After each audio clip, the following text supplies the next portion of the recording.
You're saying that you saw Batman versus Superman already? I did. I was anxious to check it out because I've been into comic books for a long time, and I watch all the movies.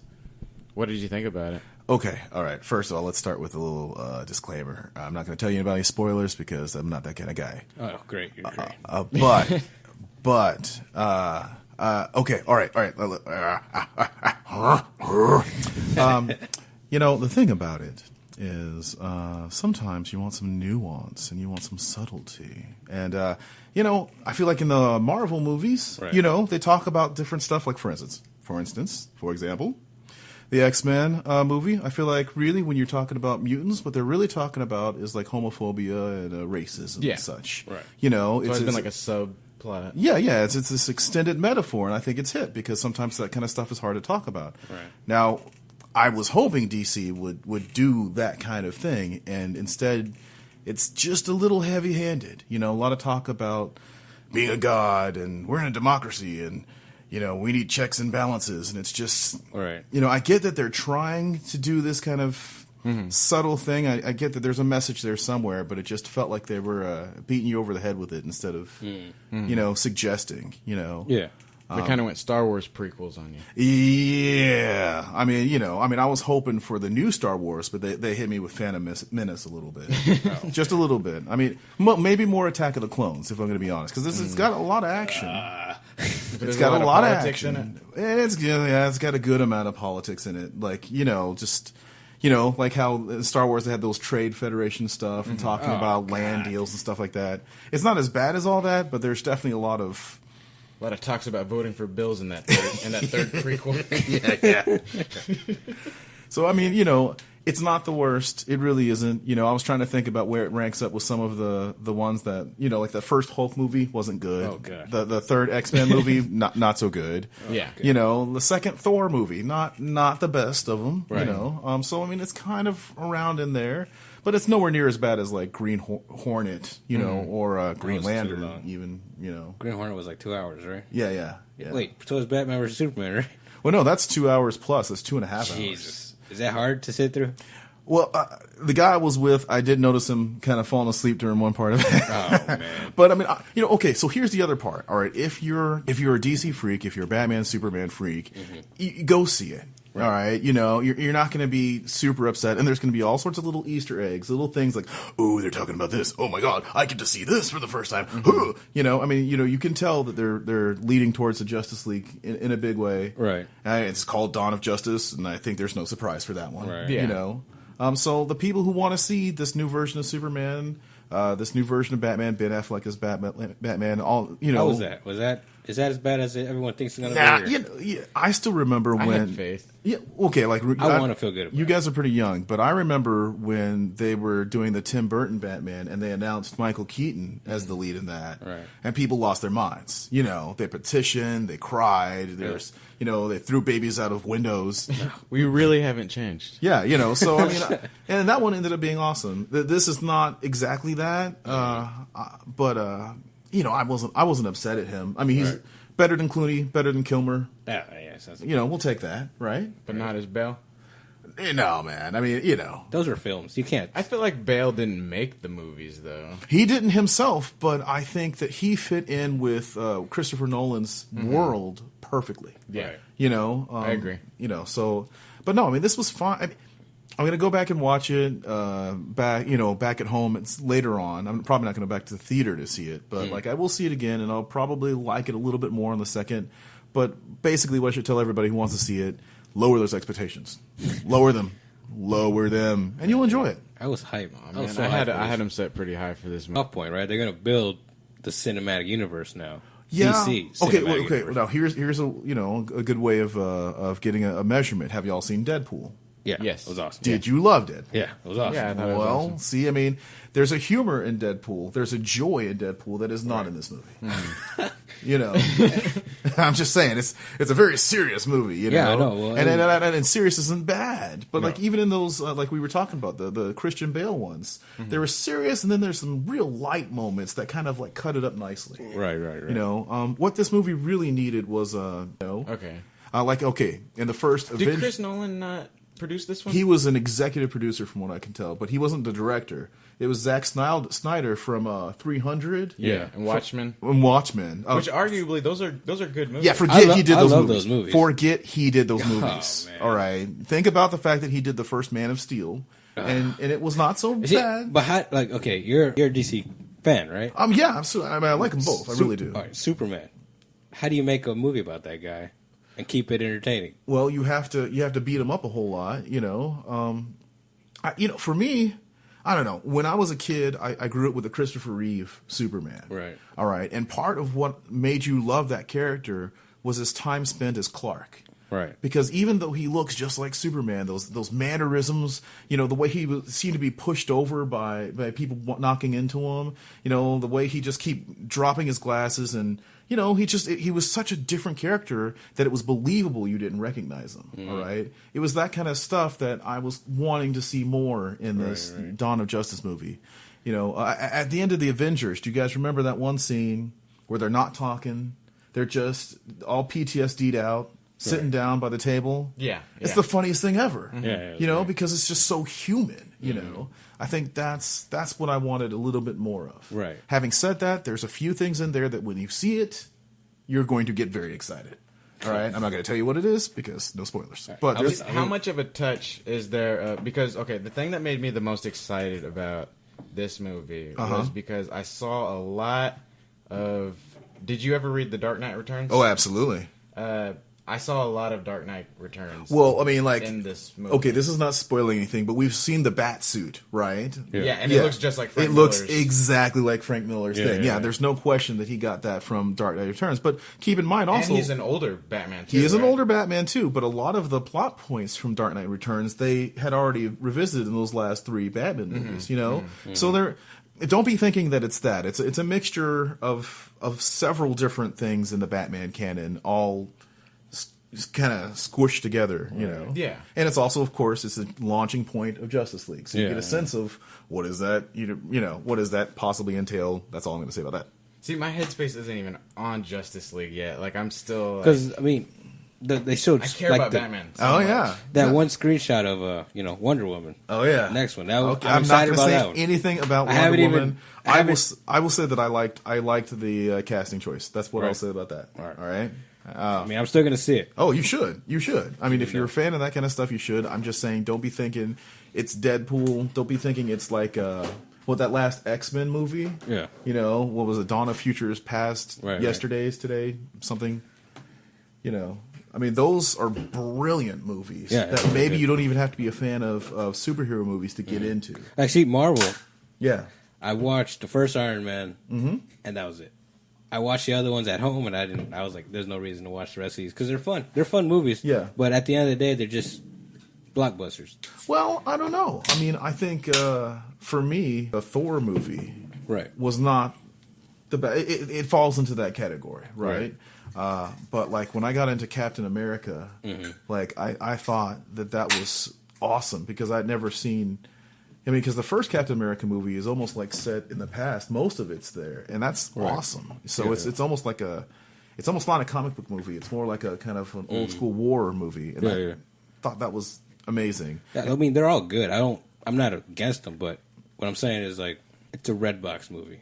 It's not something I have to go out and get. I don't Which know. movie exactly are you talking about? He was talking about Iron But Man. like the whole Marvel universe. See, okay, here's the thing that got me. I from could Marvel. see Thor being more of that, but like the third Iron Man movie, It was intense. I liked that one a lot. Yeah, because you could tell he was all PTSD, and it was like, Yeah. oh my god, you know, and that's the thing that I haven't seen in superhero movies before. Marvel started doing it like taking this it from a serious. Yeah, the sense of these are people that are reacting to what they just experienced. Right. You know, I couldn't get enough of Captain America because, like, in the second Captain America movie, they start talking about, you know, some political stuff that I thought was, like, so deep, you know, and yet, you know, it was still fun for, like, the little kid in me. And then I don't know if y'all watch that TV show, Agents of S.H.I.E.L.D., No.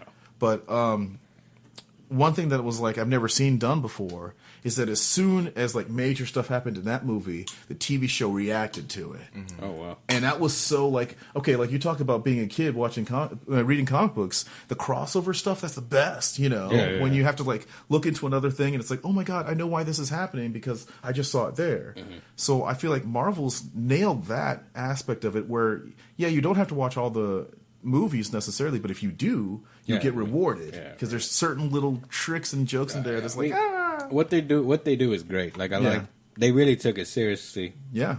And put all those movies. They all have a meaning. Yeah. I see totally. DC trying to do that. This is the launching pad, and it's like I understand that DC is trying to make their universe a little more grounded. Right. Like if these superheroes really came to our world, right. We saw them doing what they do. Sure. But Marvel it's easier to suspend your belief.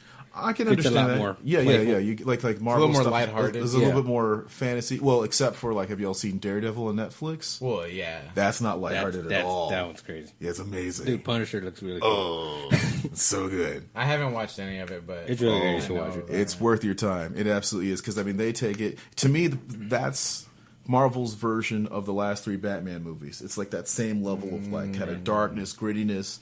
Intelligence, and amazing casting. Amazing. So they can do it if they want to. Oh yeah. Well, I mean that's still Marvel though. I mean the question is, can DC get to that level? Right. And for me, I mean a lot of people are going to be perfectly happy with the movie. They really are because there's a lot of cool things going on. For me though, I was just wanting that extra. My mom grew up, with some Creole, stories. I mean, we're part Creole, and there's this word called lanyap. And it's just that little bit extra, like for instance, if someone's like being a waiter or whatever, and they're serving you, but they take the time to like look you in the eye and give you that extra attention and make you feel like that experience is like your home. That's that little something extra. See, and in some of these movies, as a musician, that's what we're trying to do in my band Chasca. Lots of people are talented. Lots of people put on a good show. So we're always asking ourselves, what else can we do to make people feel like, oh my God, this is the best rock show I've ever been to. Right. And like, Guardians of the Galaxy, I was thinking about that when I was talking to my girl about it. Yeah, I loved it too. And part of the thing that just blew me away is they made you feel emotions for CGI characters. Right. All right? I mean, Groot, he almost makes you cry. Exactly. But I mean, so did that one scene where the raccoon's talking about like, they made me this way. I didn't ask to be this. There was some real emotion in that. So I mean, it was that kind of stuff that I wanted a little bit more out of, and that But I mean, it doesn't make it a bad movie at all. It's just those are the things that I'm looking. DC's got to start bringing those things to the movies a little bit better if they're going to compete with Marvel. If you ever seen their animated movies, I have. Those are good. Like I'm like, wow. So the writing is so smart, the acting is so top notch, so good. Absolutely. That's why I was like hyped. I was like, they're killing it. It's not the same writing team. I mean, it's clear to me it's not the same writing team. You know what makes me mad about not about those movies exactly, but about my brother pointed this out to me about a week ago. But I guess he has the Redbox app or whatever, and the new Batman animated movie is in Redbox now, and I think it's called Bad Blood. Okay. And he's watched it, and he says it's really good. I trust his opinion. Yeah. And he was reading the reviews on the Redbox app. Yeah. And all of the reviews were just really bad reviews. Giving it 1 star, saying, I didn't know that this was an animated movie. Oh, yeah. If I wanted to spend my time watching a cartoon, then I would just watch Cartoon Network. That's the thing. Like, it's like you're missing out on a great They're so story. good, man. Yeah. And they're able to do things in the cartoon form that they couldn't, I mean, you have an R rating for a lot of that stuff. Yeah, I mean, Red Hood, dude, I was like, wow, this is really good. That one was really intense. I was really surprised about how dark that one got, for sure. But I mean, you can do it. Sin City proved that you can do it. Right. Deadpool again. I mean, major money with an R-rated movie. Right. And I hear the next Wolverine's going to be R-rated. Watchmen was awesome, and that was R-rated. V for Vendetta was awesome. Was that R? Wasn't it R? I don't remember. But that wasn't my favorite, but I liked it. You didn't like V for Vendetta? It didn't stick with me. Did you read the book? I don't think I did. No. Oh, I like that one. That was my favorite. Yeah. See, I watched the crap out of that. See, I did both. I read it and I watched the movie. And, Okay. And I loved both of them. Well, Sin City was more of one of the ones where I was like, I had read the book, and then when the movie came out, and they were like going to do a shot for shot thing, I was like so excited. I was like, oh, She just got me Sin City. oh yeah, Yeah. Should I read it or should I just tell her that I read it? man, I think that there's just a beauty in Frank Miller's work. You know, I mean, it transfers to film so well. It really does. Those shots that they did. Watchmen was beautiful to look at. oh my gosh, it was. It was. Geez, yeah, Sin City was great to look at. Okay, so then there's some stuff coming up. Suicide Squad. Are you guys excited about that one? I think I was a little more excited about Suicide Squad than Batman versus Superman. I think I am too, because this is a story that's not told too much. I read one or two of those comics growing up, but not too many. See, I didn't want to jump in because I'm like, no, I'm not going to be just someone who starts reading the Suicide Squad comics and all of a sudden I know about Suicide Squad. Right on. I just didn't want to be that person, but I'm super hyped on Civil War. Oh my god, yeah. I'm actually excited about that one. Oh, I'm really hyped. Now, have on you? Civil War. I would recommend, if you haven't gone back and check out the. I mean, I went and watched Winter Soldier again just to kind of like. I saw I've like passingly seen. Go back. Soldier was so great. Go back and see the first And I one, just, and then like, go back and I see it get again. it, You'll I- like it. You'll like it. And I Trust was me, like, because it's all so right. smart, and there's little things that they're going to build on that's going to make you feel like, oh yeah, I'm so glad I caught that. Okay. It's got Samuel L. Jackson. Like, how do you go wrong? I mean, I just think it's just. I love the fact that when it's like mature but not too dark, Right. smart but not like crazy over your head. You know, I mean, I don't know. I think it's perfect. I'm They might geeking out dabble with a all little that bit stuff. in Civil War. Say what? I said they might dabble a little bit in that in Well, Civil War. I think it's gonna be. I think it's gonna be harsh and sad and wonderful. I'm expecting either. I mean, I hope they do it in two parts. Yeah. But I'm expecting, or at least just hoping, that this movie brings me to tears. Oh, I'm fully expecting to be a little weepy in this one. I really am. Especially knowing the outcome. I don't know if y'all have read Civil War. Oh, I have a feeling I But know the what you're saying. outcome, I think, could bring someone to tears. Yeah, for sure. Yeah. You know, but I mean, a good comic book movie is supposed to do that. You know, I mean, I definitely had a hard time with in the second Avengers. There's a death at the end of that one that the character was actually kind of bad, but then he turns good, and then I was like, oh no, you know. But I think they may be bringing him back in the X-Men. I'm not sure, but. Well, we'll see. Bringing up the X-Men is like a whole nother 20 minutes. Well, I'll tell you what. I've been so. I mean, that was one of the ones I read the most of growing X-Men? up. Yeah. So I mean, And my uncle was really into. I read, dabbled. I mean, the best one I've ever read was is it House of M? I never read that one. no, I don't think I read that one either. I read Old Man Logan. It's not an X-Men though. It's like a Logan. Well, it's like a spinoff. But yeah, there's some of the stuff with Apocalypse that was right around that time that I was still collecting, so I'm a little familiar with who that guy is. And It makes sense why. I'm sorry for interrupting. No, go ahead. It makes sense why that X-Men was one of your, I guess, your favorite comic books, because your band, y'all play at Stonewall a lot. We do. And Stonewall's and was LGTB. Gay friendly. Yeah, gay friendly. Yeah. I don't use the acronym very much. No, yeah, it's all good. But yeah, it's a gay friendly place, and y'all have like a lot of gay fans. Oh yeah, I'd like like to that. think so. I mean, the whole idea is You that, have like a community pushing y'all. well, we're people have thought before that maybe what we should do is take our show into the gay bars and whatever, and just be like, well, you should play there and be known as the gay band. Well, I love that idea. I love the idea. I mean, we've done it a couple of times, honestly. But, I mean, really, I think it's super cool to be in a band that's gay-friendly, playing in rock clubs. You know, because I feel like if you do your job right, you create the right kind of party atmosphere, everybody feels like they can be included and feels like they can be safe and have a good time.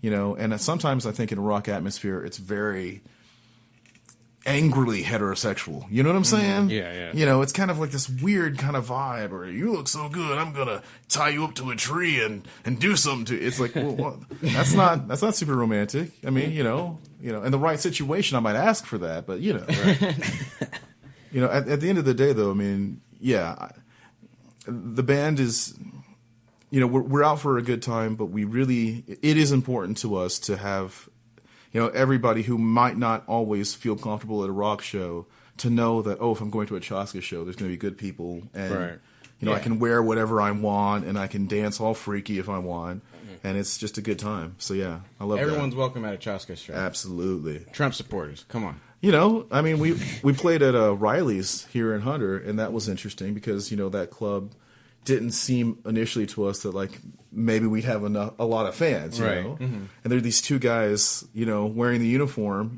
wearing the big buckle and the boots and the hat. Yeah. And they came over while we were getting our makeup put on, and they just stared at us for a while, and I was like, okay, what's coming from this, Say, what the fuck are you doing, buddy? And that's exactly what I was expecting. And the guy kind of poked the other guy in the ribs. It was like, hey man, you think my wife would give me a hard time if I had my face done up like that?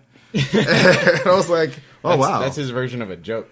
Well, I mean, it was he was trying to kind of like join the party, whatever. And, then he started asking the makeup artist if he would actually apply, which we generally don't do. No, I mean, he's ours. He belongs to us.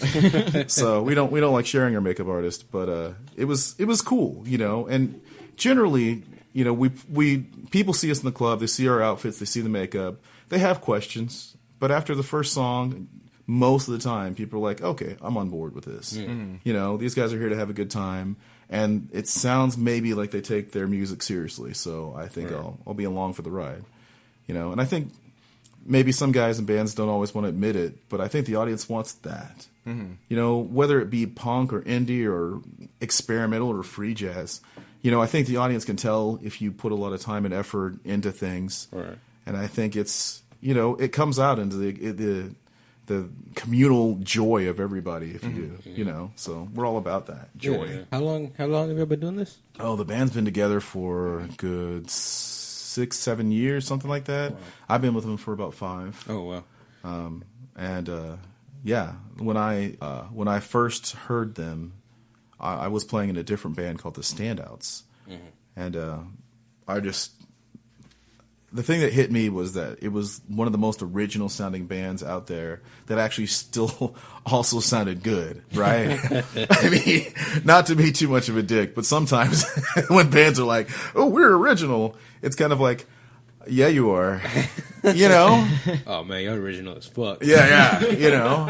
I mean, and then there's some times where it's like, no, well, that's amazing. That's like I've never heard that before, and I like it. And there's a couple bands that I can name right now. Alien Knife Fight that played with us recently, real original, but real good. Limp and Bizkit. Say what? Limp Bizkit? I would not qualify them in that. No. I mean, I don't want to hate on anybody really, but, I didn't do it all for the nookie. I didn't. There's more to me than that. Recently, y'all have made a lot of waves at South by Southwest. Well, yeah, South by Southwest is a great opportunity for people to play to a group of people who are looking for music. That's awesome. There's nothing wrong with that in and of itself. We're always a little bit of the redheaded stepchild of South by Southwest, but we're happy to play things in and around the event. This year, we played an event around South by Southwest, and ended up, at least my picture ended up in an article promoting South by Southwest. Wow. It's a funny irony to that, but I won't argue with it. Exposure's exposure. Exposure is exposure. Weren't they saying last year that y'all stole the show? Well, there was a few people who were saying that. That was awesome. But I mean, I don't know if you can believe any of that stuff. All I know is when we get the stage, the whole idea is we want to melt some faces and we want to blow some minds. And if we come close to doing that any of the time that we're out there, well, then we'll call that a great success. You're just being modest. Y'all took over South by Southwest. That's right. We made y'all's own. We held them hostage. Did y'all? Okay, since you were there from the beginning, but has it always been that image? Well, okay. So in the very beginning, Chasca was, I would say, a considerably more experimental band. They would play long sets, and some of the songs that we play now, we continue to play. We used to play, but there's a few new ones that we've written. But there were some hits even back then. You know what I'm saying? I mean, maybe not a lot of radio play at that point, but there was just songs that you just couldn't wait to hear again. I would go to the shows and just marvel with how they just kind of seem to be fearless musically. And again, like, I want to put a condition on it. Like, fearless in that they'll do anything to make it sound good, right? Mm-hmm. They won't just do anything. And there were moments where they would push some elements of, like, progressive rock and even some jazz elements. And sometimes they'd go right off the cliff, honestly. There was one song in particular where it was just, like, complete musical insanity. And it was wonderful, and it was brave, and it was inspiring.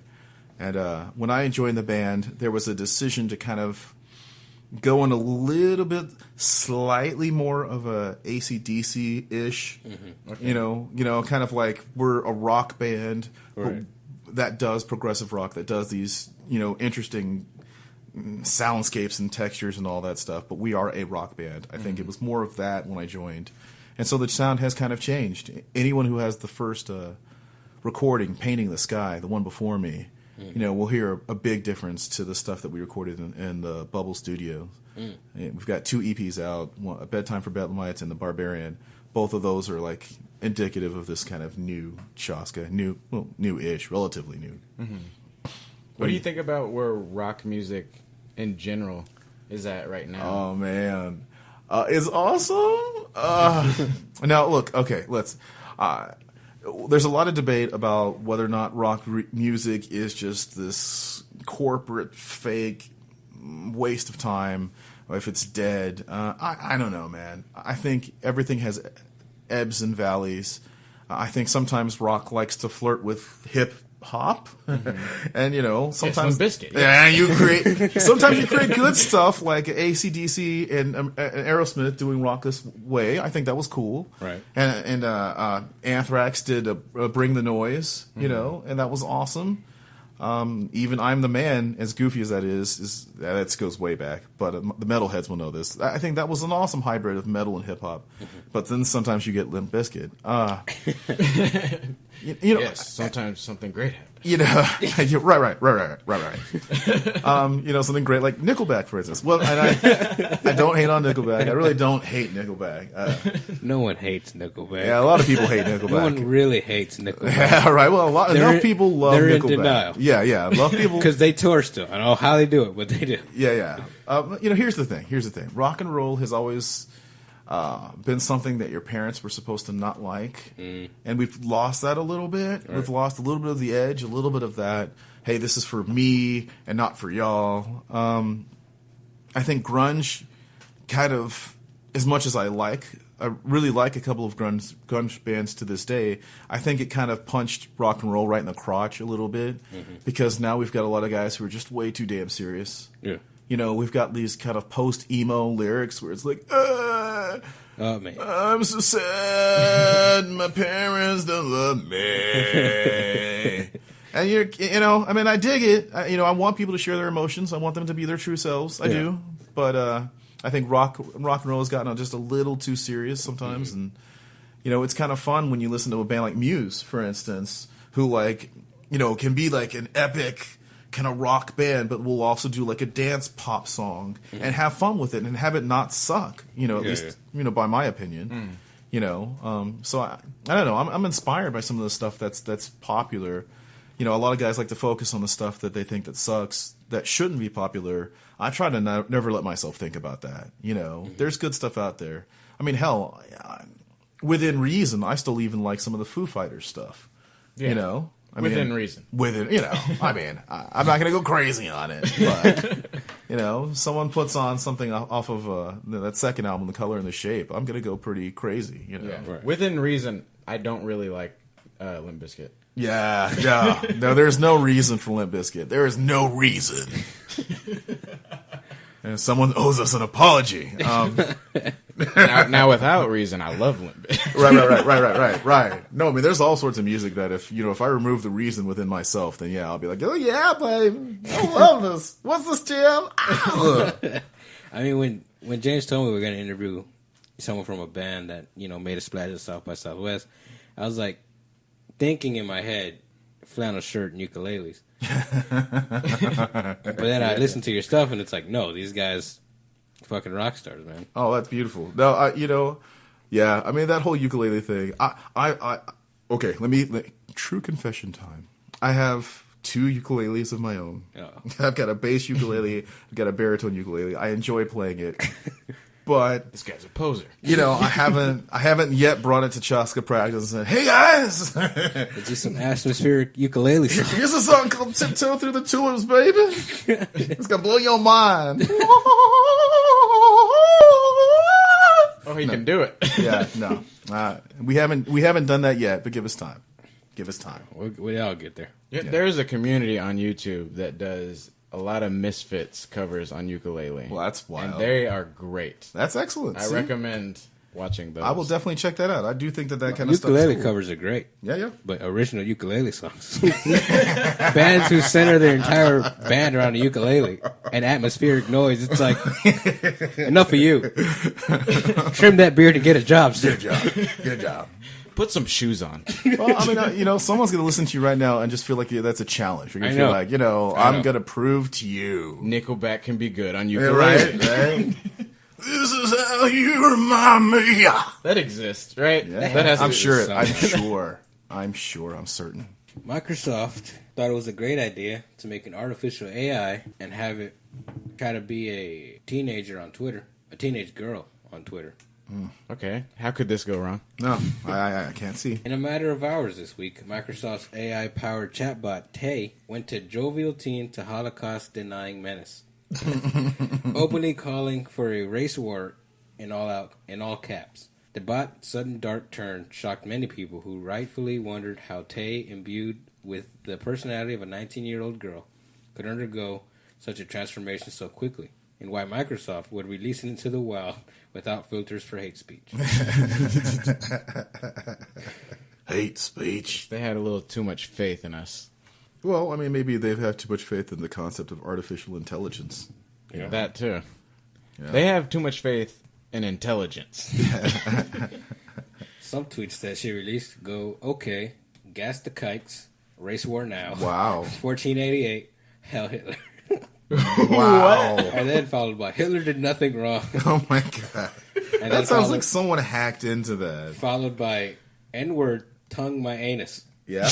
Yeah. No, that's absolutely a human being. And then, That's a special touch yeah. of a human. I don't know how they figured out how to do this, but it's easier than he thought. They didn't even have to hack it. They just said, hey, can you retweet this? Oh, that's it? That's all she Like, can you say this? And then she goes, yeah. And then they just say what they want her to say, and then she just does it. She just Okay, does so it doesn't mean anything when she says it. So there's no consciousness behind it, just repeating phrases. Yeah, it just says repeat after me. Well, I mean, there's a lot to be said about that in our political landscape, isn't it? Yeah, people. I don't even think. I think they just want to mess with her. Well, no, I'm just saying, like, trolls. just that whole concept of like, hearing something on an article, on a TV show, hearing one catchphrase, and then running with it for like 8 months. Yeah. It's kind of what we do, isn't it? Yeah. It's a shame. It's a damn shame. Bush did 9/11, and Yeah, Hitler right. would have done a better job than the monkey we have now. The Donald monkey. Trump. Oh my goodness. The only hope we've got. I appreciate you hesitated before you said that one. You were like, oh, maybe I shouldn't. Like I said, we're trying to get on the radio. No, it's good. It's good. It's good. Let's keep it coming. It's Age of Obama.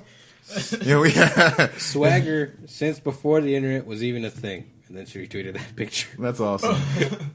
Man, the internet loves Hitler Yeah, well, just as much as it loves Bernie Sanders, yeah. Bernie. That's ironic.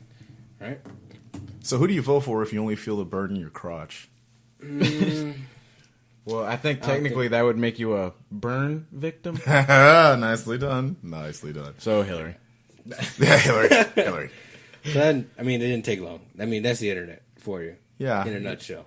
Well, I mean, it's also a place where you can find beautiful and positive things, or like my personal favorite, the College teens. Nice. I like to do the zit popping videos myself. Oh, I don't like those. I don't know why. It just makes me laugh and laugh and laugh. It's just so gross. Oh my god. I can't get enough of them. Oh my god, this guy plays the ukulele and he watches it. Yeah, there's things wrong with me, but we knew that before, all right? Why didn't the bot post zip popping videos? That seems That seems like something that would happen. I might have. I mean, maybe that's too much to follow. I mean, I've been reading them all week, and it's like I find more and more every time. Well, I thought they shut the bot down. They did, but it took them 24 hours to do it. And it just kept... And yeah, they just kept going. Wow. Yeah. You can look up a bunch of them. Well, those kind of that's amazing. people are really creative, and they spend a lot of their time and energy on things that are super productive. Yeah. That is a big look in the mirror. Yeah, it is. This is why we can't have nice things, people. Exactly. That's the one comment I saw the most. This is why we can't have nice things. This is why President Trump is probably an inevitability at this point. Because there's too many people who think that is funny. Yeah. You know, we don't deserve to go to Mars. Yeah. Well, we don't deserve it. We don't deserve it. No, we don't. We deserve it. We don't deserve it. Certain of us deserve it. I don't know. I think we all need to grow up together. We need to just kind of step forward together. But it's going to be tough because there's a lot of people dragging us backwards. Right. You know, and I don't even know what the solution is. Every time I think about it, like for instance, like a few months ago, if you had asked me about like the election, I'd be like, well, the problem is that more people need to vote. Because, the most powerful political party are the non-voters. If the non-voters stood together and rose up and voted together, we would change some things. This is me. That's me. That was me yesterday. But the problem is, right, I've run into a couple of people, I won't name names, but I've run into a couple of people who've told me I don't vote ever. Okay? And that's me. Okay, so that's him. I get mad at him all the time for it. So, like, my problem is that every time I'm about to feel like, oh man, one voice silenced, one brilliant mind who doesn't get to steer this country in the direction it should be, I start asking them political questions, and I don't think you fall into this category. Okay, but some of the people that don't vote, I'm happy. I couldn't be happy. I am a unicorn crapping rainbows made out of candy that you can eat. Happy, all right. That some of these people don't vote. All right. Because, I fit into that. The truth of the matter is they're willing to believe any crazy thing. Yep. I mean, did y'all see that poll about like people who still blame Obama for Hurricane Katrina? No. And how FEMA didn't do a good enough job in New Orleans. I honestly didn't even know that was a thing. Well, it wasn't because Bush was president during that time. No, I mean like that belief was even a thing. There was an article, I will find it for you, but there's a significant number of people in New Orleans who are Republican who believe Obama should have done a better job. Jesus. Okay, so those people, if they all decided together to not vote, I'm not going to cry a little bit or at all. Should there be some sort of IQ test? I don't know. Anyone administering the test is probably going to be like, biased in their own way. I don't think there should be an IQ test. I think even the idiot, his opinion matters. Yeah, well, in a way. Not as much though. No, because it does. I have my aunts and uncles and relatives on Facebook, and the kind of crap that they share. It's like, what? Do you proofread any? Do you see the source? Do you share this from conservative.co.takebackAmerica.com? Right. No, I mean it's weird. But you need that though. Like you don't. Yes, you do. It's trash. You need to see. It's muddying up the environment. You take your trash you thoughts. You need that. You need that. Look, my whole feeling is this. We generally, it takes us a long time to come to a consensus, and it's usually like in the worst possible situation, right? And some philosopher said that the Americans will always do the right thing after they've exhausted every other possibility. And I think that that's close to the truth about us. So be it President Trump or President Clinton, who, ends up shedding her skin and it turns out that she was an alien all along. I don't know. But it's going to be some sort of horrible calamity that's going to force us to, appreciate this country for as beautiful as it is. I mean, That's what I'm saying. We got an amazing people, an amazing system, and maybe a wrong system, but the best wrong system anyone's come up with yet. It's the best one. So... You need to see how much debt our country falls into after Ronald Reagan to be able to know not to vote for Ronald Reagan again. Well, I mean, but there is no Ronald Reagan. Ted Cruz certainly is not Ronald Reagan. Mm-hmm. You know, have you guys heard about that sex scandal? Do you guys have an opinion about that one? I've heard about Which it. sex scandal? What do you Okay, supposedly, according to the National Enquirer, they're saying that Ted had relations with something like 5 women. Nice. You know, and this is something that's come from, you know, That's not cool. necessarily Trump's camp, but there's some links to that, you know. He had warned Ted that he was going to go after him because of spill the beans. Yeah. That's the next story. Okay, all right. You want to just jump into that next story? Let's then? just do it. Whatever. All right. Well, that'll be the segue. So Trump spills the beans, huh? Trump spills the beans. Okay, so sum up the story basically Right. for us. Some camp, like not even a camp. It was like they released a GQ article. Like Trump's wife took a picture for GQ, Yep. naked on a plane, Naked as the day she was born. and it was like, "Do you want this to be your first lady?" And so Trump said, "Hey, Lion Cruz, keep my wife out your mouth." That's right. That's right. And then Ted Cruz that wasn't me. He was like, Donald Trump was like, "Don't make me spill the beans on your wife." Ted Cruz. And Ryan Ted. Ted Cruz was like, what the fuck did he say? It was awesome, though. Don't attack my wife. I saw that yeah. speech. Yeah. Yeah. Ted Cruz shot like a quick promo. Like a Dusty Rhodes promo. Yeah, it was awesome. Like, I mean, I've never liked Ted Cruz, but I liked him at that moment. I dig it. No, I Yeah, totally you know dig what? You know what? I agree. I He agree was with like, you on you that. messed with my wife, you messed with my kids, that'll do it. Ted Cruz, you're It was- a coward. it was You're a like- coward, a sniveling coward. it. Yep. It was more like, you mess with my wife, Donald, and I'm coming at you. Tough Ted. I may be Canadian, but I'm quarter Puerto Rican. Did you see that that picture that Donald Trump posted Oh, yeah. Of the co- wives together? together? it's Oh, like, yeah. picture Like shows the a ugliest million picture words. of Ted Cruz's wife. Yeah, absolutely. The angles like she just opened up her phone. While getting stung by a bee or something. Yeah. Yeah, for sure. And then it was a glamour shot for his model wife. Yeah, What was it? What is she, number 3? I think so. Yeah. Number 32. Hey, America. You know, I mean, that's when you know that there's principles, you know. I mean, the evangelicals love Trump. That's, you know. Yeah. Well, they've proved one thing with this election with the evangelicals is that Christian values don't matter to them at all. Well, you know, as long as you're going after the darkies and keeping them Mexicans in place, well, then we can keep our Christian values. Yeah, no, it's crazy. Their perspectives on things just, See- if Jesus came back and had the nerve to look Middle Eastern, They would deport him. They deport him. They would shoot him. It's a test. Don't fall for it. Yeah, absolutely. You the son of who? Not my guy. Not my God. My God's blonde hair, blue eyes, looks a little bit like Charlton Heston. But yeah.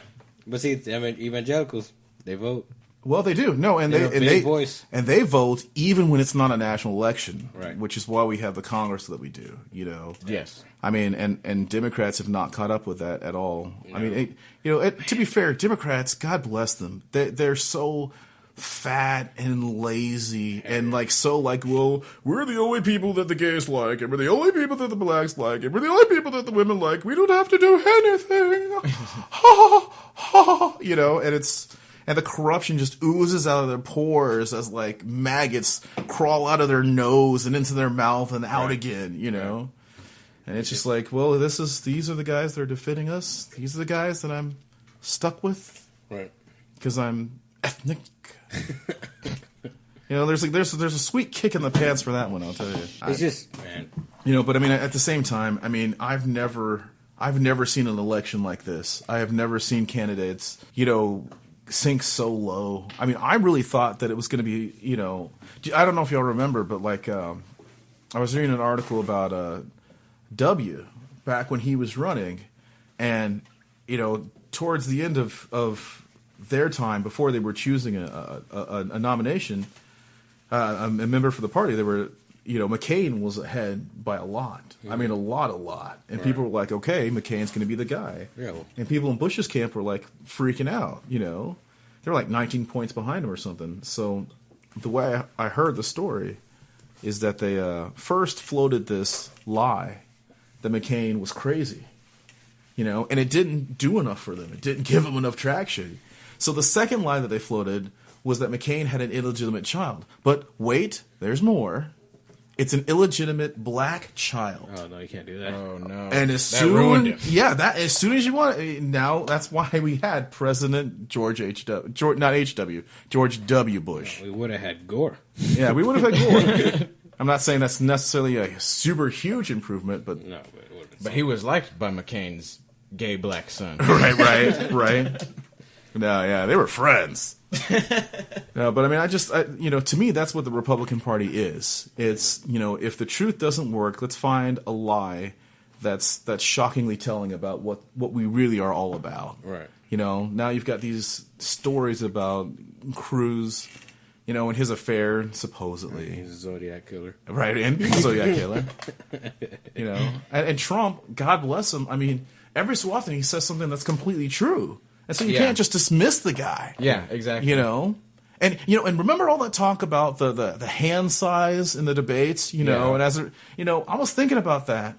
How amazing is it that Trump was not the one who started that? That was Rubio. Yeah. Who made that first joke about Rubio didn't even start it originally. Really? I thought that came from him. No, Educate me. Originally, what it came from is, I think it was called Spy Magazine. Uh-huh. They used to be a political satire magazine.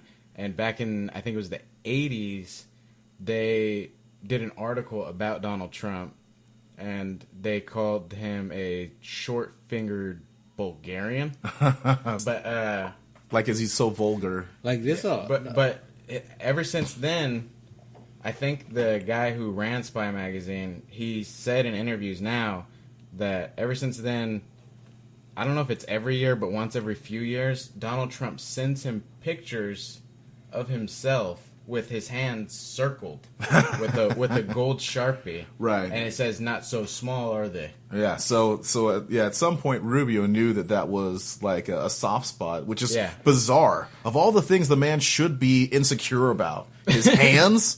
I mean, and his penis, apparently. Well, I mean, not all of us are blessed. Some of us play bass to compensate. But moving on. I just thought it was funny though. I mean, Rubio got himself involved in that conversation. Cruz has he's talking about Muslims like he's a little Trump Jr. right now. Right. I honestly think he might be worse.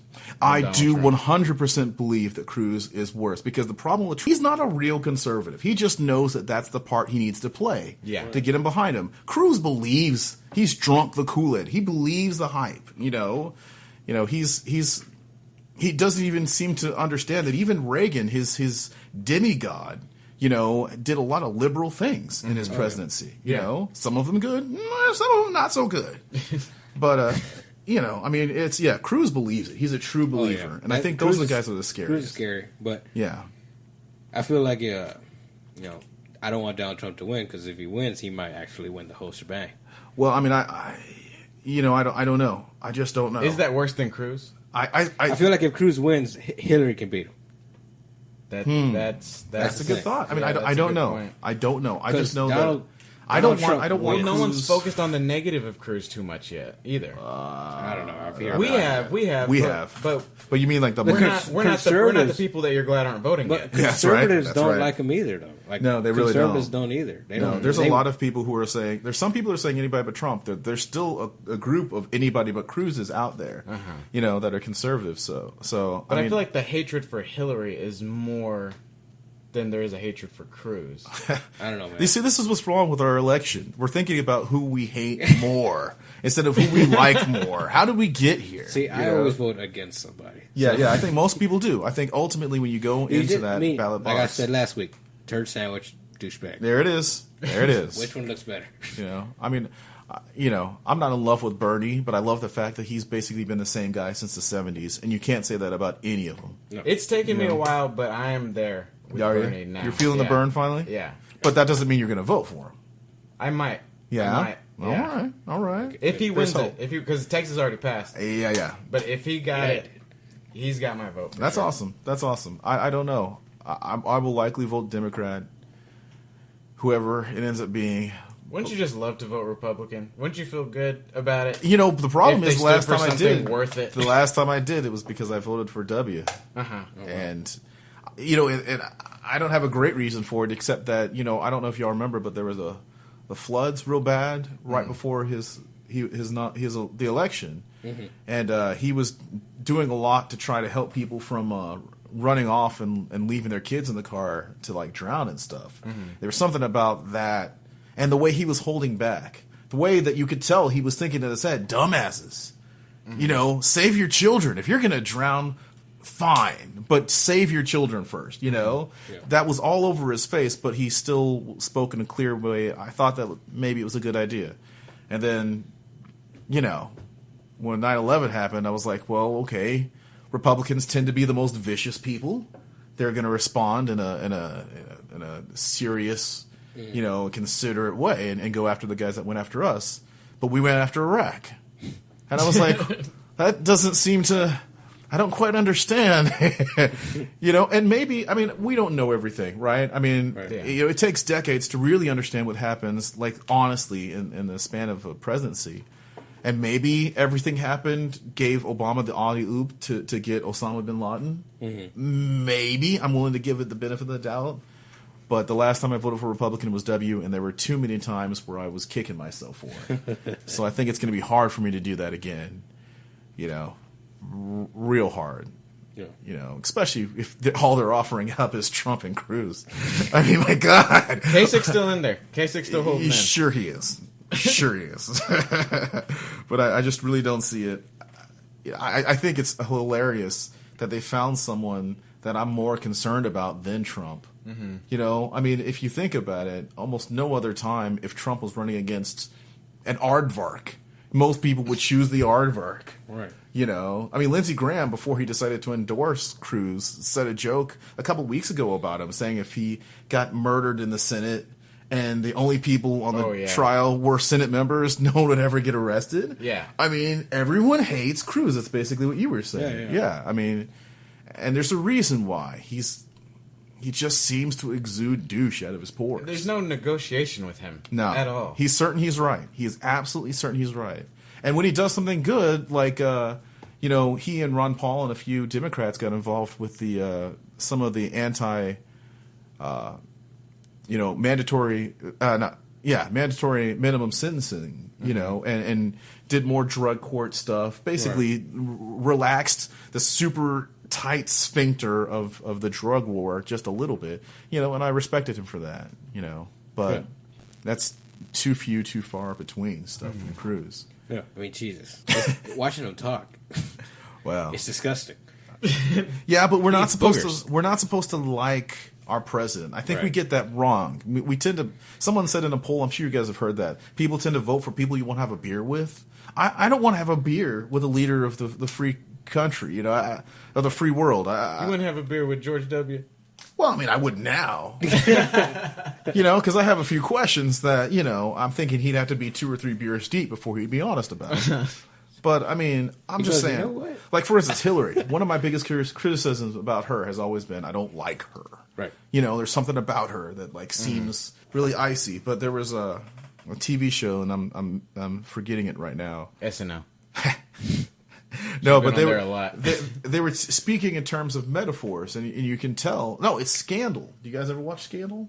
No, it's a great soap opera. I mean, horrible people doing horrible things. Wonderful. My mother-in-law watches that. Yeah. So one of the characters in Scandal, I'm convinced, is now Hillary. And so all the things that they're saying about this character, you could, you know, interpret as a statement about Hillary. And what they just said in the episode about this character was, you know, I don't like her. She infuriates me. She frustrates me. But maybe, just maybe, that's the kind of personality we need in the White House. Yeah. And that really gave me pause. Oh, this person's even running for president, sir? Well, in the TV show? Yeah, she is. You know, she's the she's the ex-wife of the president. Oh, yeah. You know. Oh, that's Hillary all the way. Yeah. See, that's why I tell my wife that all the time, because she's all into Bernie, whatever. Right on. And it's like, I tell her, like, you know, he's probably not going to win. No, I don't think he's got a chance. He had a big week this week. He did. He's great, but he still got to. I don't think he has a chance. He's predicted to really win the next. That's cool, but he still got to win, like, landslide victories, like 70% of the vote. Yeah, no. And he's barely been winning like by 2 or 3%. Yeah, if he wins at all. But the truth is that Hillary is considerably ahead of him. And I told her, like, she's a career politician. Right. And if anyone's going to get things done and, have the best chance of disengaging the gridlock that's affecting the government right now, Hillary. And vote on things based on popularity. It's Hillary. Yeah, well, whatever, this is the taste of the day. She's gonna fucking say I'm for it. I think being first lady, being Secretary of State, being an ex-senator, she has an experience that very few people, definitely no one else in the race, comes close to. But to reach across the aisle means that you have to have charm. You have to be able to take people who do not like you, said horrible things about you, and still convince them to work with you. Now, to me, Obama is an amazing president because of his ability to do that. Mm-hmm. No one has had the opposition, at least in my lifetime, in the 7 years that he's been president, that he has. Yeah, I mean, they've been gunning for him since day one, and yet he's still been able to get stuff done. Yeah. And a lot of conservatives don't want to give him credit for killing Osama bin Laden, but hey, if that had happened on Bush's watch, man, he would have been on the corner. And what do you think that's based on? Because looking at Obama's politics, if you put him up against Reagan, he's closer to Reagan than any of the Republicans. Absolutely, because he's actually now not as far left as people call it. I think people don't like him for a couple of reasons. The obvious, he's half black. And, back when I was a kid, people weren't even sure that mixed race kids weren't polka dot. Wait a minute. People don't like black people? Well, sometimes, That's a thing? Well, I mean, listen to a little Kanye West and you'll understand it. But as that, there's that. I think that's an aspect, but I also think the fact that he's really intelligent. Mm-hmm. And a lot of people don't like that. A lot of people here in America just think that intelligence necessarily means that you're looking down on somebody else, and I've met people who you just can't convince them otherwise once they get it in their head. If you use a word that's bigger than they're used to, that they have to pull out their phone and look it up to understand, that's an insult to them, and I just have never seen it that way. I desperately wanted a guy that seemed to be intelligent after Bush, and a guy that religion. I was raised Catholic. I do believe in something like God. I don't know what to call it, what to think of it. Right. But it kills me that every single president has to at least pretend to be Christian. It kills me because that's part of the reason why we've got such a knuckle-dragging mentality in this country, right. Because we're too willing to accept things on faith, that... Mm-hmm. That we could actually figure out, that we could actually learn the truth. The truth is out there. Mm-hmm. But hasn't this election kind of disproved that they need to pretend that they're Christian? Well, I don't know. Trump, he says the Bible is the best book. Yeah, absolutely. And there's only one reason why he did that, because that's just enough for the evangelicals to choke down that disgust and that feeling of I might be getting screwed here. Mm-hmm. He said he's like the best. What did he say? The best book before mine. Yeah, or something like that. The art of the deal. I'm the best jobs president God ever created. Yeah, he said that.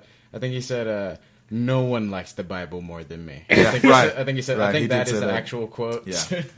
No, and that wasn't even like trying. Like you have people who say, "I go to church every morning," and like. Did you hear when they asked him what his favorite verse was out of the Bible? Oh yeah, I did hear that. He was he couldn't he got it. He said 2 Corinthians wrong or something like that. I thought he said I pretty much like all of it. But he did pick one finally, and then he just pronounced it in a way that no one who was ever raised in a church would ever say it. He must have one of those kids translated ones. Those teen Bibles. Those teen Bibles. Pretty cool Bibles. But at the end of the day, to a point you were saying earlier, does he prove that people don't think that religion is important? No, I think it's the opposite. I think they've got so much, they're so willing to believe if it's a guy that they trust, if it's a guy that's rich, if it's a guy who's got a light enough skin tone, they're willing to believe ridiculous things about them, because of religion, because religion is still important. And, I think spirituality should be important. I think being a good person, and forgiving your enemy should be important. But religion being important, I think that creates a lot of problems. It's a team. Yeah, it is a team. It's your favorite. Which team you root for? Absolutely. And I think people choose their religion for virtually the same amount of emotional, intellectual discussion and discernment as they do their sports team. Mm-hmm. Most of the time we ask, well, why do you like the Cowboys? Well, I was born in Dallas. Okay. That's kind of what religion is. Why do you believe in Mormonism? My parents were Mormon. Oh, great. Mm-hmm. That kind of seems like you didn't think about it at all. Well, what's to think about it? I believe. Yeah. And that's just, I don't know. That's dangerous. I would love to see people in this country meditate. I think that would really change a lot of the way that we interact with people and the way that we interact with ourselves and our own spiritual knowledge. But, instead we pray. And we pray for someone to be on top and someone to be on bottom, and that's just crazy to me. Mm-hmm. Right. I can see it being some of that, but I said this a few weeks ago, and I was thinking that it's also that they have a party that has constantly been lying to their voters. Yeah. For years. Yeah. And to get their votes. And the party has been, or these voters have been voting these people in, and they haven't been following through with anything that they've been voting them for. Sure. And now they have an angry voter who is also misinformed because you've been lying to them for years. Right. So now they said, fuck your party, we're going to vote for this outsider. Right. And make him the president. Yep. And I feel like it's a little bit of that, too. Well, absolutely. If you look at Bernie Sanders and Trump together, the one thing that screams to the establishment on both sides is that we don't trust y'all. We think y'all are corrupt. We think you don't care. And we've been noticing that as soon as you retire from, being a House Representative or a senator, you become a lobbyist. Yeah. And that's just foul as hell, Yeah. It's a revolving door there. And yet... we get the government we deserve. If more people don't participate, we won't be able to root out this kind of stuff. No one person. I think that's the funny thing about election.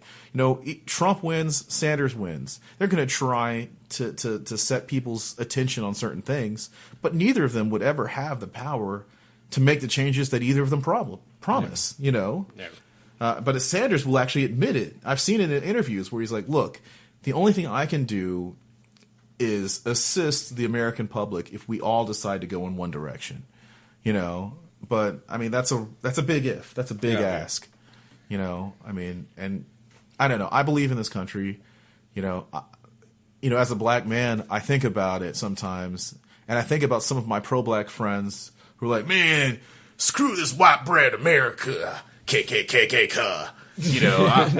I'm gonna get the hell out of here and go to Africa, and I'm gonna believe. Brother, have fun. Send me a postcard. No disrespect to Africa, but I'm an American. And I really love this country. And even if I disagree with people, I tend to just love the people that I encounter.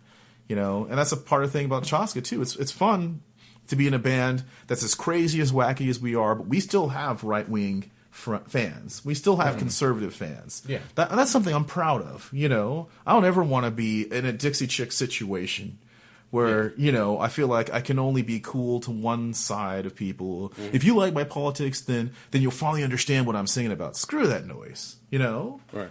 I don't know.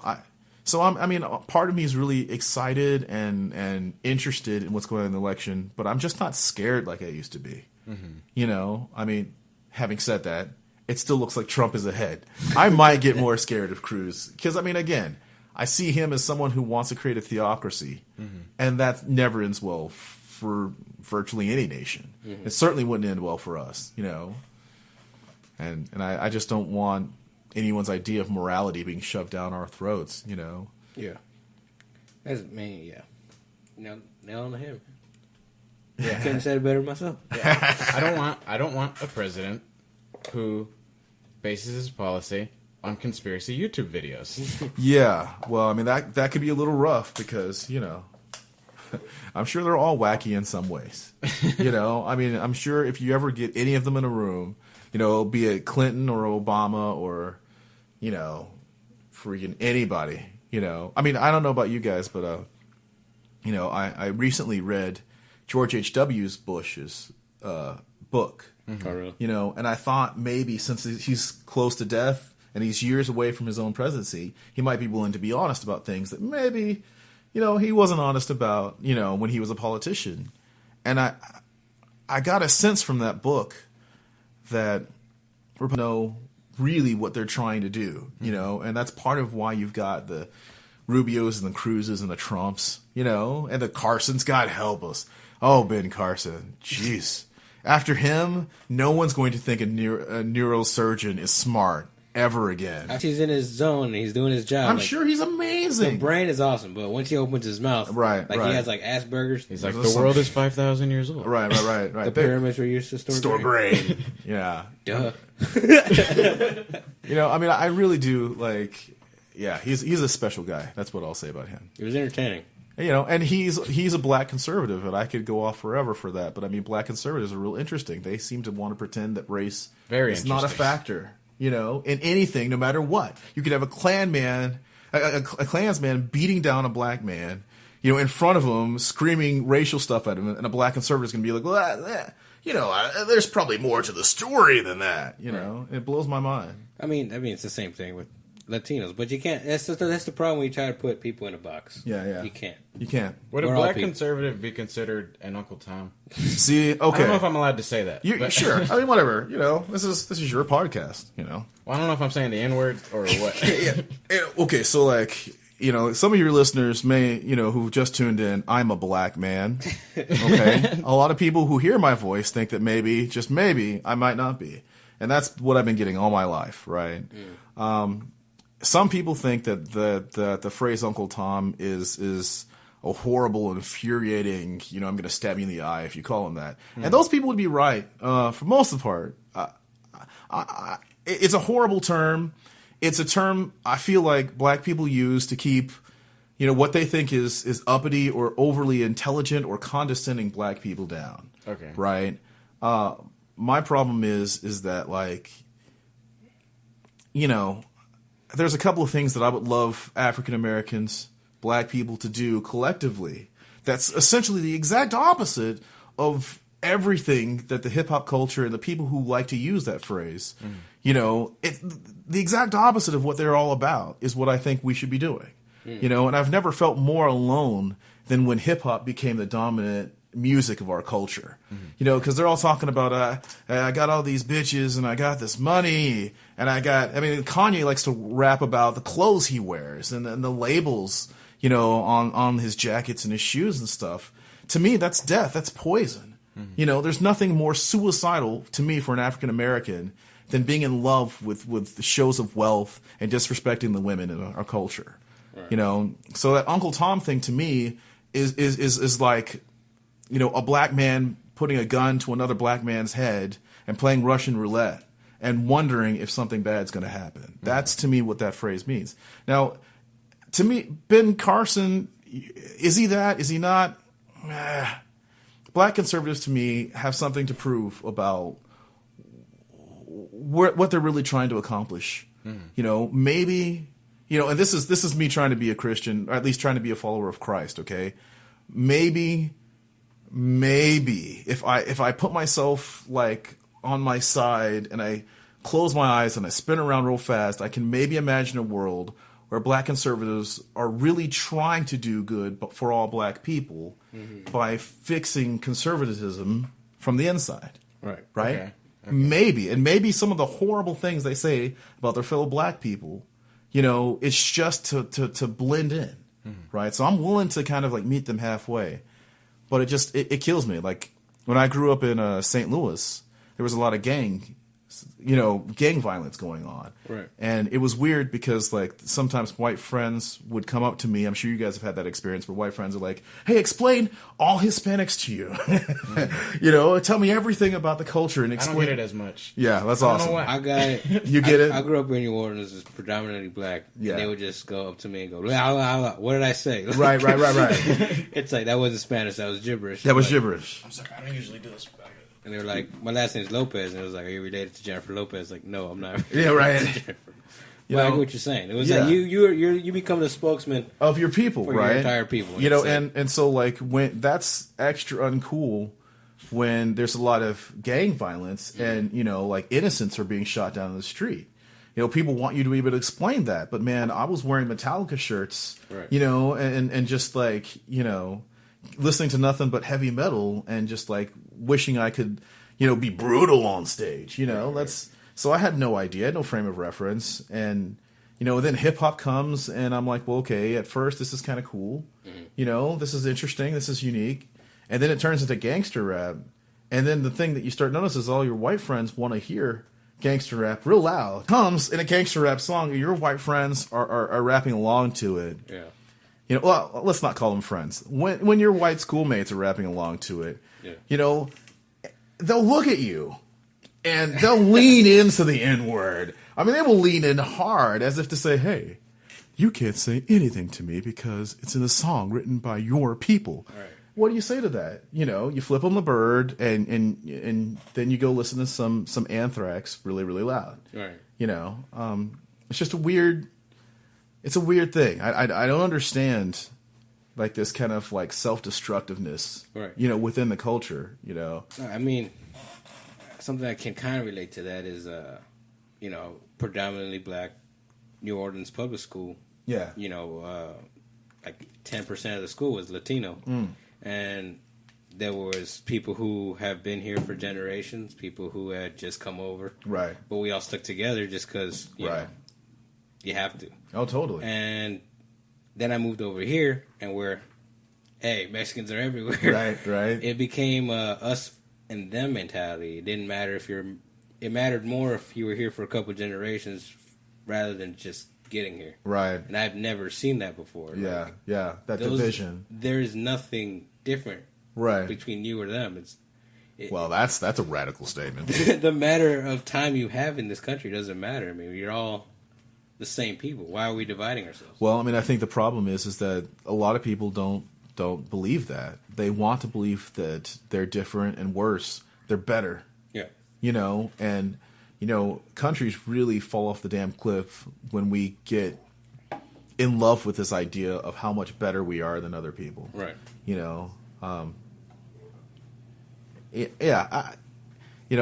I think every culture has people in it who just want to kind of attack everybody else in every other culture. I've seen some militant black people who are just like against every other race, and unashamed about it. Yeah. And it's like, when I used to get really angry about it because I'm like, my God, anyone who's been oppressed should know better than to want to be the next oppressor. Exactly. But there's something in our culture. This is like this frat boy mentality. If I get hazed, then I can't wait till I can haze the next group. And I'm just, We're all talking about Muslims. Yes, right. That's right. Darn Muslims making fun of me. I mean, it's already tough enough to have someone else try to cut you down. You shouldn't try to cut each other down. Yeah, no, it's crazy. It's crazy. I There can't shouldn't imagine. be anyone cutting each other down, but to have yourself, just because you've been here a little longer, or you talk a little better, or you're in a better position financially, and you might become a black Republican. Hey, you're in your business and you don't pay taxes. Hey. Well, I hear LL Cool J is money. I hear LL Cool J is a Republican, and So is Kanye. Is he really? He supported Ben Carson. Well, God bless him. But I will say this about LL Cool J: I have nothing bad to say about the man, and if I ever met him, I would not give him a hard time for being a Republican. He's LL Cool J. He's LL Cool J, and I have never love. heard him say anything crazy about race. All right, Ben Carson said, "Oh, Obama made race way worse than America." I was like, "What are you talking about?" It's always been like that. It just, I think that everything that conservatives blame on the march of time, they like to blame on liberals. Mm-hmm. But the voters buy it, right? And that's crazy. To be fair, are willing to believe all sorts of crazy, heinous thing about conservatives that aren't true too. So I just feel like liberals have a problem picking their battles. oh my god, They do. don't have to be so. Oh my god, They don't have do. to die. No, they don't. They don't. You know, I mean, because not everything's racism, not everything is prejudice, and We are whiny. That's the thing. yeah, It's like, God, dude, come on. Like, I can't even take you seriously. You're Yeah, bitching oh, yeah. about what? oh yeah. No, I mean, like when Black Lives Matter started, I remember thinking, okay, they're saying maybe we should kill less black people, particularly unarmed black people. I was like, this doesn't seem like a radical concept to me. Yeah. This doesn't seem so freaking strange. But what it's turned into, It's you know, what White certain people that are painted black. right. It's like the new blackface. Oh, speaking of which, you guys heard about the Nina Simone movie coming Yeah, out? I was like, That's some crazy stuff right there. You know, I mean, I get both sides of it. I mean, Zoe Deschanel. No, is a great. Oh, I feel From like Guardians of everyone would be behind Zoe Deschanel. Oh my god, I can't even imagine her singing like Nina Simone. No. But I mean, you know, people have become real sensitive, and part of it is because there's a lot of jerks out there who like to find a button and just push and push and push. It's part of what the internet is for some people. Yeah. You know, but at the same time, I mean, you know, I try to not let myself get too offended if I can help it. You know, I mean, Their heart's in the right place, I feel like. I think At least, sometimes, at least. for the most part, I think that's true. I don't believe that with conservatives, really. I don't know. I know a couple of conservatives that are like my Facebook friends, and I look to them You know what? whenever I start losing it. You know, whenever I'm like about to go off on conservatives everywhere. You know, My grandparents are those for me. right on.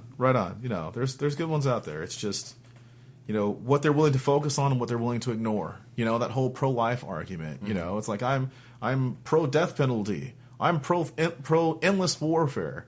I'm pro taking people off food stamps, but I'm pro-life. No, you're not. No, you're not. Stop saying it. It doesn't mean what you think it means. Yeah. You know? Yeah. Well, that sounds like a bunch of PC retardedness. That's right. And even politically correctness, man. You know, as much as I don't like being called the N-word or Uncle Tom, I'll handle it, you know? One thing I don't want, and I don't think any of us want, is our comedians being censored. No. You know, if comedians have to be politically correct, then that's the death of comedy, right there. You know, so I think some of the people on the far left need to watch out what they think that they're trying to create. Exactly. You know, because we don't ever want to get to a place where, you know, people who are speaking out about injustice, you know, get hamstrung by their words as opposed to their ideas. We wouldn't have a show Right. if we followed political correctness. Especially early. Man, early. You had a chance to listen to episode 1. It's rough. Don't It's a listen. rough show. Don't listen to Oh episodes. gosh, that sounds like a challenge. Oh, I mean, they both sides have their bad eggs. And Yeah. I'm liberal only because I can't agree with half the shit. Yeah, If I right. can say, but I mean, I agree with them. Sure. On like anything besides social issues. Sure. Well, I mean, I think I find myself leaning left mostly because, you know, I truly believe that some conservatives want to use their idea of religion to dominate our society. Right. And if I felt like they had a real good idea about what true spirituality was, hell, if I felt like they had even an inkling of idea of who Jesus was and what he was about, I wouldn't be so worried about it. You know, but they take what is in and of itself a beautiful concept and they poison it with all of this weird hatred for women and fear of sex and like this hands and fear of their hands and this love of punishing people for making mistakes. You know, they really it's like they get off to it. You know, it's weird. I'll never be able to understand that. You know, over the last Christmas I was talking to some in-laws and you know the people who just really feel superior to drug addicts, they reveal themselves in conversation. You know, because you start talking about it being an addiction and a disease that they need to work on. They're like, it's not a addiction, it's a weakness, and they need to be punished and put in jail forever. You know, and it's like, man, we've tried that. You know, at what point do you have to say, okay, well, that doesn't work?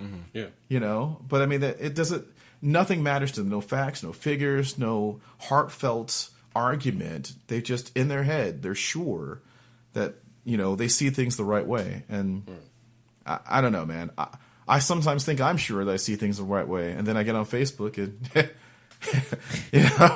I get proven wrong, I mean, I don't know. I still think that this is like, I was born in 1974. I can't say I remember much of the 70s, but I remember the 80s real well. And I never thought we'd have a half-black president. And if we did, I never thought he'd survive it. Yeah, I was pretty sure he was going to die. I mean, just the way that we were, the race issues, and just the way that people would look at me and my family sometimes. I didn't feel safe sometimes. And now, I know it's still out there. I know it's still a problem. But, just because the internet has shown a white-hot light on things doesn't mean that it's worse than it used to be. Right. And I think some of the people on the far left, I'm thinking of one lady in particular who I will not name, but yeah, she says everything's racist and everything's horrible and racism has never been as bad as it is now. And I'm like, you're crazy. Yeah, I know a few people like that. Yeah, but it's the best we've ever had it. It really is. Most everything is better than you. Yeah. A lot of people don't believe IQs have gone up. Yeah. And that crimes are much lower. Yeah, particularly violent crime is much lower. The world in general is a lot more peaceful. Absolutely. And things that people used to die of were able to save their lives. Yeah. And yet also, I mean, when this is amazing, people who want to end their life in a humane way can actually do it if they can just get themselves to the one or two places that they can do it legally. Mm-hmm. That's amazing. And I honestly didn't think that was going to happen in my lifetime either. Mm-hmm. Like Ohio, in case any of y'all want to do it. James got the brochure. But yeah, so I mean, I honestly, I don't want to get all like full of flowers and Pippi Longstocking about it, but I think that humanity is right on the cusp of something really beautiful and amazing, and it's only this illusion of separateness that we have to get over before we get to that next level where we're all just. Here's a better way of saying it. There's a joke about difference between heaven and hell. And it's basically two rooms that are almost identical with bowls of soup and more than enough soup to fill people to fill people up. The problem is the spoons are really, really, really long. So in hell, they're choking up onto the spoon and trying to feed themselves, and it's not working because it's too long. The weight, is disproportionate, and it just keeps falling on their hands, and they get close to getting that soup to their lips, but it doesn't quite get there, and they're starving even though the soup's right in front of them. Mm-hmm. And they're like, well, what's the difference in heaven? Well, in heaven, we learn to feed each other. I mean... That is... Okay, this whole episode has been crazy. And I'm not just saying this because we have to wrap up, like, here in the next few minutes, but that might be the best note to end this song. But continue your thought. That was it, man. That was basically it. I think that's where American culture has to get. That's where we have to get as a society. We have to see the value of feeding each other, of helping each other, of allowing each other to get their little piece of heaven, And as soon as we understand the value, the priority of that, everything will change. This whole world will change. It'll be beautiful. It's nice having you on.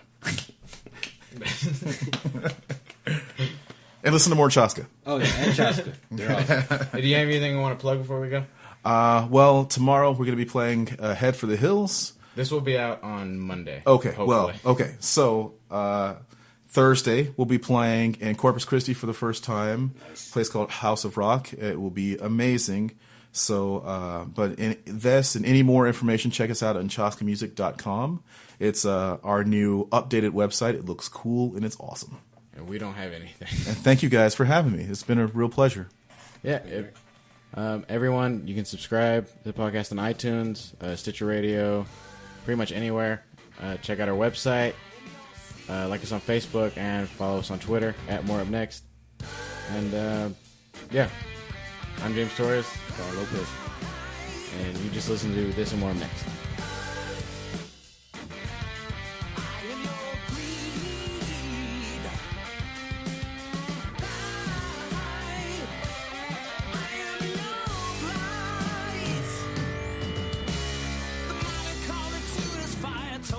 Of his deep desire. will be the spirit and I will be the host. The muse gave up a mocking laugh, then she broke his bread in half. One piece for the flesh and one for the ghost. The muse and the martyr continued to barter. Some praxis for passion, some whimsy for wine. The muse felt the fire, the martyr got higher and said, show me death when I show you the sign. The muse said, you'll see, that means nothing to me. The martyr just grimaced and held out his hand. The muse gaily took it and eagerly shook it and said, we're the weight, so I'm at your command. Now we'll see, now we'll shine, now we're free, now you're mine. Then she said, I am your seed. I am your pride. The fire had waned and the wine was well drained. The muse and the martyr got down to their task. The muse said, we'll be one by the time it's all done.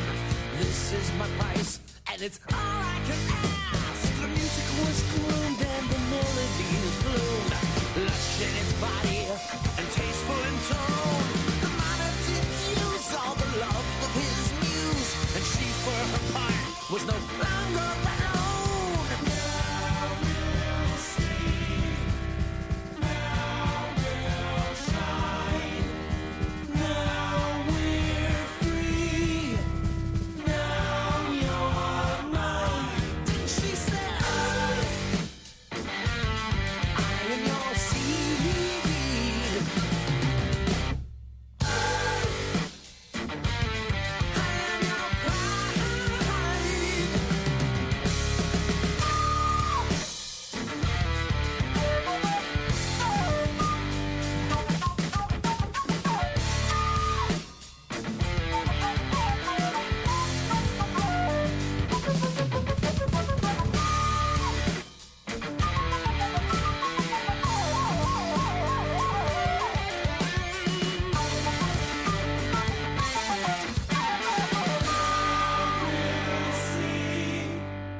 Now we'll shine. Now we're free. Now you're mine. Then she said, I am your seed. I am your pride. I am your greed. I am your blight.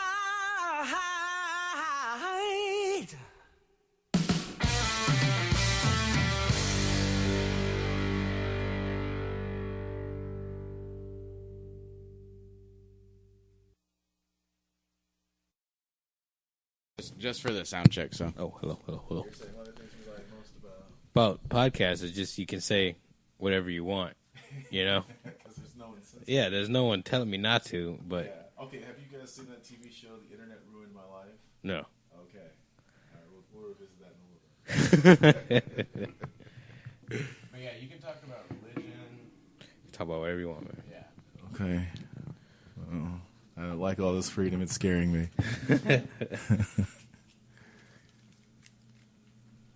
Okay, let's see. Okay. Hello. Hey, hello. Mine doesn't I sound that am, great. I am Darwin. I am here. You don't have to sit up that close to it. Oh, yeah? It Okay. should That pick was- you up from. That one's really awesome. Like, yeah. That's why we wanted you to use that one. these suck because you have to Because be you can like, relax with that. Yeah, okay. In All your right, cool. face. No, I can hear it. Yeah. I think everybody kind of gets picked up on that one a little bit. yeah, Okay. Yeah, it's a hell nice yeah. little atmospheric sound. I'm one. Do I need adjustment? That was pretty nice. Actually, I think you look good. Hello, this is Darwin Lopez. I am talking on the microphone. Freestyle for me, Darwin. I'm Darwin Lopez, talking in the microphone. I got headphones. Why you keep making me do this in front of people? Oh, yeah. I was going to try to beatbox for you, but it wasn't going to help you, I promise you. It's not going to be any good at all. I like rhythm. All right, now let me check the soundboard. Maybe we ought to put a wrestler in the White House. Jesse. Okay, are you guys into like comic book stuff, or is that like too Yeah, nerdy I mean, for y'all? he's more into it than I am. Yeah? But, I mean, my brother's like hardcore into it, so I can kind of dabble. Dig it. James? Yeah, I like. I mean, are you staying current on the movies and whatnot? Because I just went to go see Batman versus Superman yesterday. No, but we should talk about. Okay. Yeah, I mean, if you've seen it, I have is seen it all true? Is it? We talk about things Is it as that we bad don't as- know anything about all the time. So yeah, no, I can also talk about the Libertarian Party then. Yeah, I so know that's nothing like, about that. Yeah, that's like our strongest. Okay, all right, I like that too.